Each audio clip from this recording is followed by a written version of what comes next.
बिस्मिल्लाहिर्रहमानिर्रहीम। अस्सलामुअलैकुम फ्रेंड्स, उम्मीद करती हूँ आप अपने घरों में खुश होंगे, आबाद होंगे। तो अल्लाह हम सब पर अपना करम और फजल बनाए रखे। तो आज मैं आपके साथ बहुत ही मज़ेदार और यूनिक सी रेसिपी शेयर करने वाली हूँ कबाब कढ़ाई की, जो कि बहुत ही आसानी के साथ घर के सादा मिसालों से और झटपट से तैयार हो जाएगी। तो चलिए शुरू कर लेते हैं। इसी दौरान अगर आप चैनल पर नए हैं तो काइंडली चैनल को सब्सक्राइब कर लें और मेरी वीडियोस को अपनी फैमिली और फ्रेंड्स के साथ शेयर भी करें। तो आधा किलो बोनलेस चिकन लिया है और चॉपर में अब ये बोनलेस चिकन डाल देना है और इस तरीके से ये तमाम बोनलेस पीसेस इसमें रखते जाना है। और अब इसमें शामिल करना है छिला हुआ लहसुन।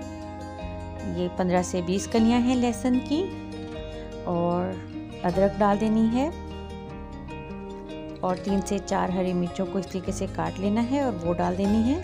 स्मॉल साइज़ का प्याज काट के वो डाल दिया इसमें, और 1 चम्मच साबित धनिया डालना है इसमें, और 1 चम्मच इसमें अनारदाना वो धो के डाल दिया है।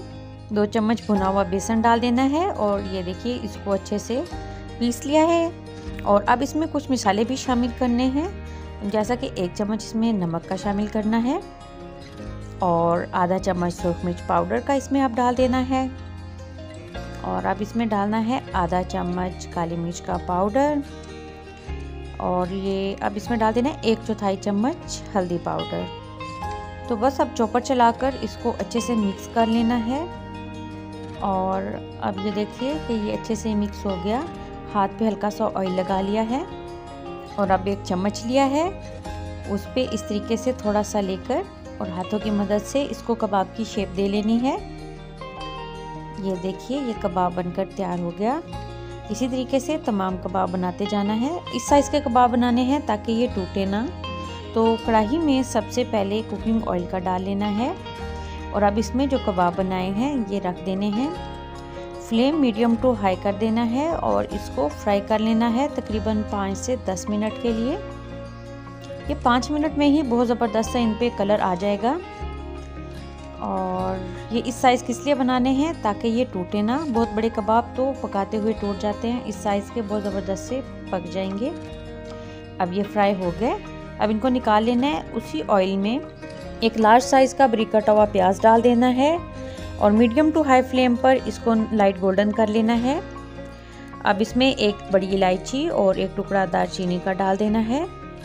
चंद सेकंड्स उनको पका लिया तो अब लार्ज साइज़ का बारीक कटा हुआ टमाटर डाल देना है और इसको भी नरम कर लेना है। टमाटर नरम हो गया, अब इसमें आधा चम्मच लहसुन पाउडर डाल देना है और इसके साथ भी मसाले को चंद सेकंड्स के लिए भून लेना है। अब इसमें शामिल करना है 1 चम्मच नमक और इसमें आधा चम्मच सुरख मिर्च पाउडर शामिल करना है, आधा चम्मच काली मिर्च पाउडर शामिल कर देना है इसमें, और हल्दी पाउडर डालना है इसमें आधा चम्मच, 1 चम्मच धनिया पाउडर और 1 चम्मच ज़ीरा डाल देना है इसमें। और मसाले को अच्छे से भूनना है। तकरीबन 3 से 4 मिनट मसाले को अच्छे से भून लिया है।